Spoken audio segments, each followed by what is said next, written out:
All right. I confess I was given women's boy shorts for my birthday recently. I wore them all night last night. Other than my balls slipping out a lot, I enjoyed it. I don't know why you didn't enjoy your balls slipping out. They were like, what's this going on down here? I liked hearing about that. BedPost Confessions is an Austin, Texas-based live show featuring smart storytelling and anonymous confessing. Stories heard at BedPost Confessions, as well as sister shows Unspoken and Confess, all explore themes of humor, vulnerability, and emotional justice on varying topics. No matter the topic, the highlight of any BedPost productions is the participation of the audience members sharing their own secrets in the form of anonymous confessions, which are read aloud during the show. Women are born. Of course. Some women, though, are also made. Women, like me. Women who are born with a penis. Transgender women. And while we may have some help with the physical changes, for the most part, the important parts, the non-physical, emotional, mental, spiritual things, we are actually self-made women entirely. It's a gradual process. And what I want to do tonight is kind of relay a couple of the moments that stand out for me in the process of making me the woman that I am today. I guarantee you that this is an exclusive. You will not see this on How It's Made.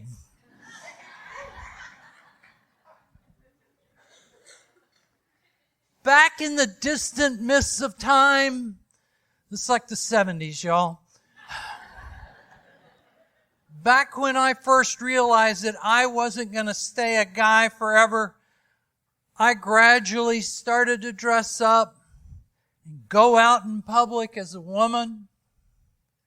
To say that I was scared would be an understatement of great magnitude. There was a very rudimentary dial-up internet and a few bulletin board systems. So I knew that there were others out there like me, but I had never met anyone.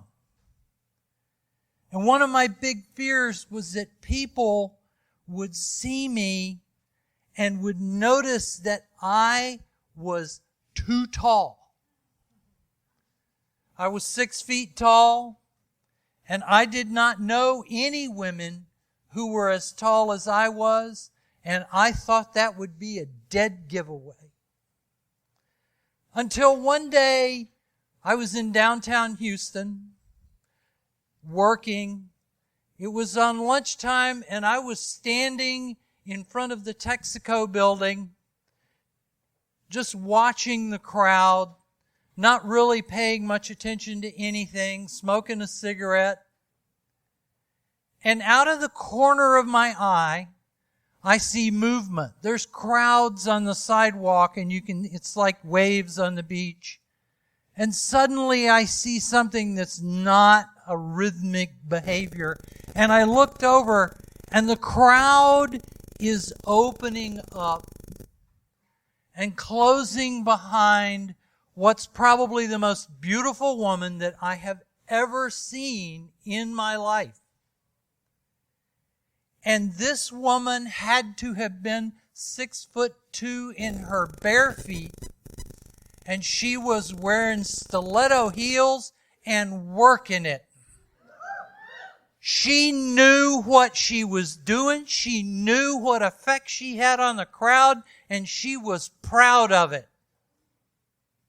She kept going all the way across the front of my vision until she disappeared around the corner.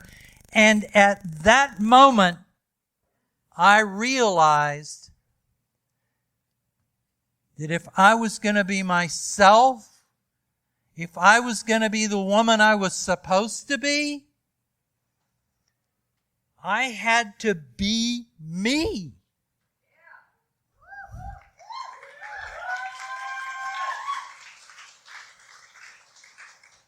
And so today at 5'10", because gravity,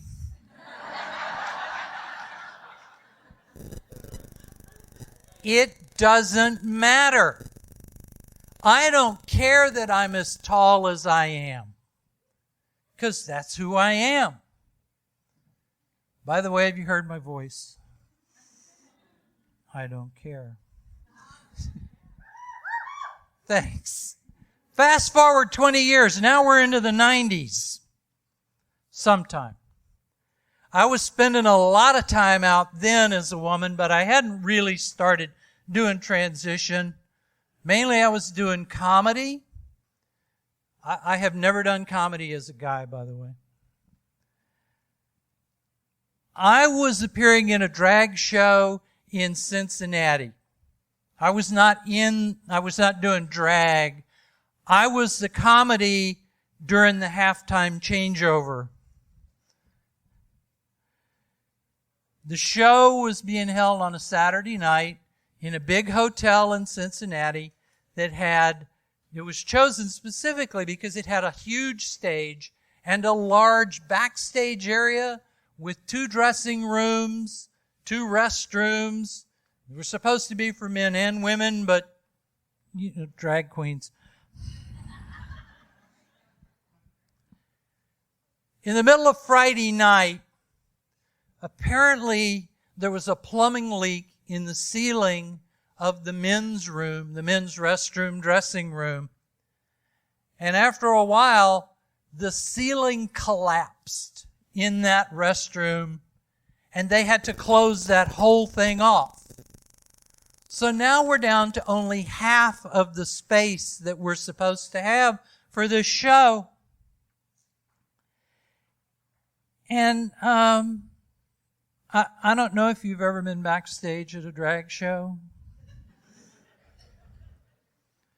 But I had gotten dressed in my room just to save the aggravation of having to deal with drag queens. I wanted some peace and quiet was what it amounted to. Let me just mention what I was wearing. I had on a short sleeve gold sequin dress that came down to right about here. I had on gold pantyhose that of course came up to about right here. And I had on gold high heels. I was the drab part of the show.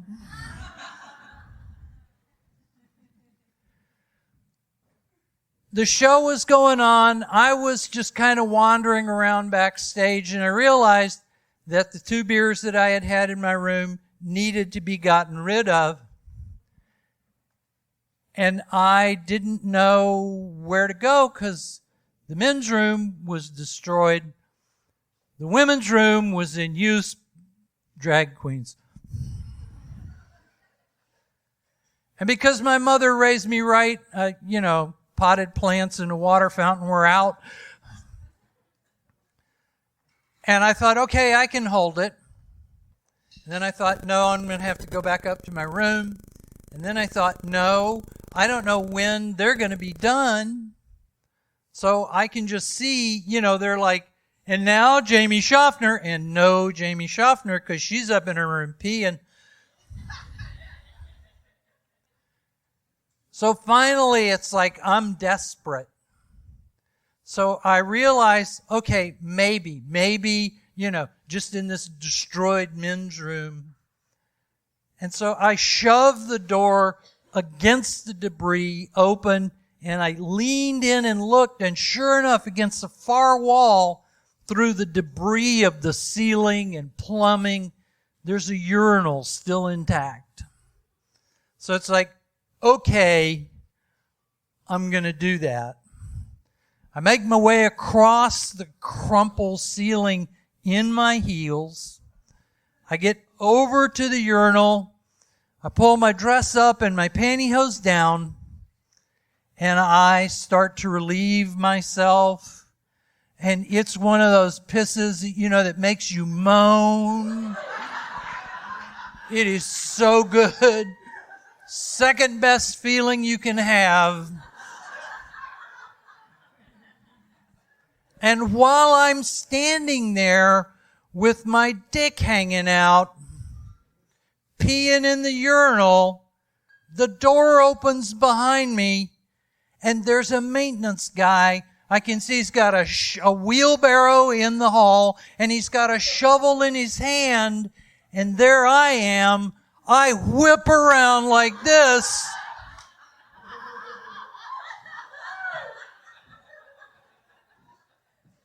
And he looks at me, and he turns red from the neck up, and then he turns white from the top down, just, and he starts apologizing.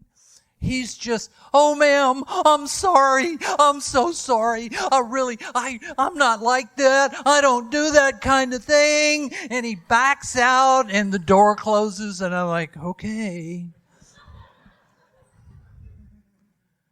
The next day even, this guy was walking down the hall and he saw me and he was like, oh ma'am, really please, I'm so sorry. At that moment though, what I realized is that what people think they see is a lot more important than what they actually do see. So if you project yourself as a woman, I don't care what you really look like, people are going to see you as a woman, despite a certain amount of evidence to the contrary.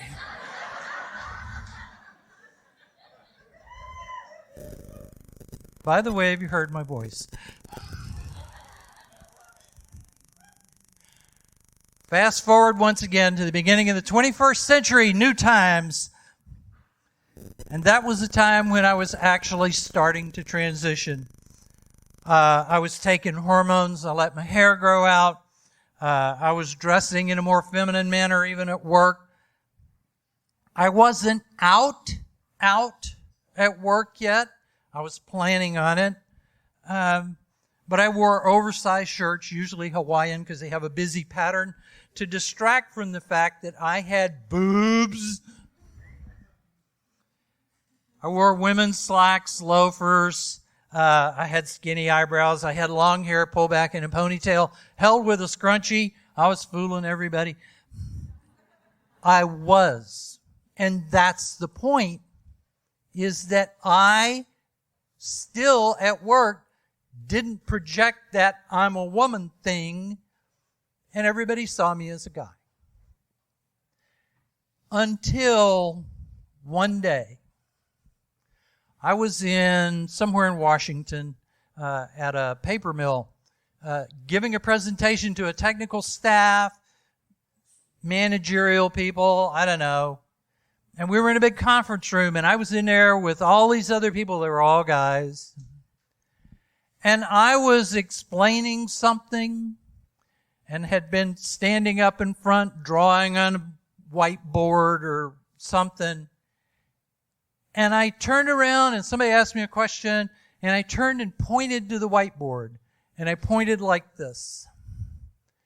And I looked at my hand and went, oh, fuck. That is not how guys point. Guys point like this. And at that instant, there was a switch thrown in my head. It was like, fuck, who the hell do you think you're kidding? Because you're not fooling yourself anymore. And I wasn't. I went back to the office, and all of a sudden, things started to change. I didn't see myself as a guy anymore. It didn't take long for other people to not see me as a guy either. I got called into HR. They asked me what the hell was going on. I told them. They asked me if I was going to transition on the job. I said, yeah, I had plans to do that. But I never got to do it because I got laid off. Not because I was going to transition, but because I was making too much money in the dot-com bubble burst. But the final lesson that I learned is that there is some kind of mental switch. And I threw the switch and then I threw it away. I didn't need it anymore. That mental switch controls your own internal self-image of who you are.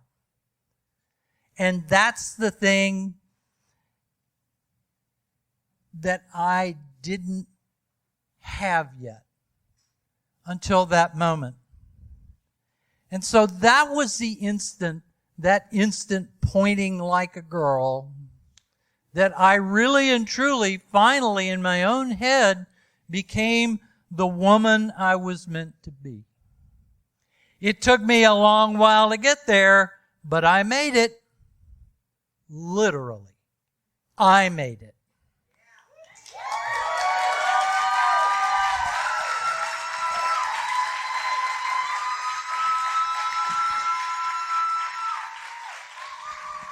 Bedpost Confessions is produced by Julie Gillis, Mia Martina, and Sadie Smythe. Audio production is by Ian Danskin. Confess with us at bedpostconfessions.com. Until next time, we will leave you with a few other confessions from the audience. I confess, I squirted for the first time the other day, and guess what? The guy that made it happen is someone who uses a wheelchair. As a disabled person myself, I say fuck the people who think that just because you have a disability, you can't be good in bed. Scratch that. Amazing.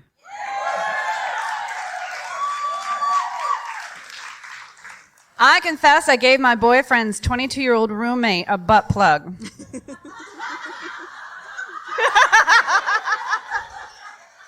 She asked how to put it in. I told her lots of lube. She looked up and asked seriously, "What's lube?" Oh, come to the show.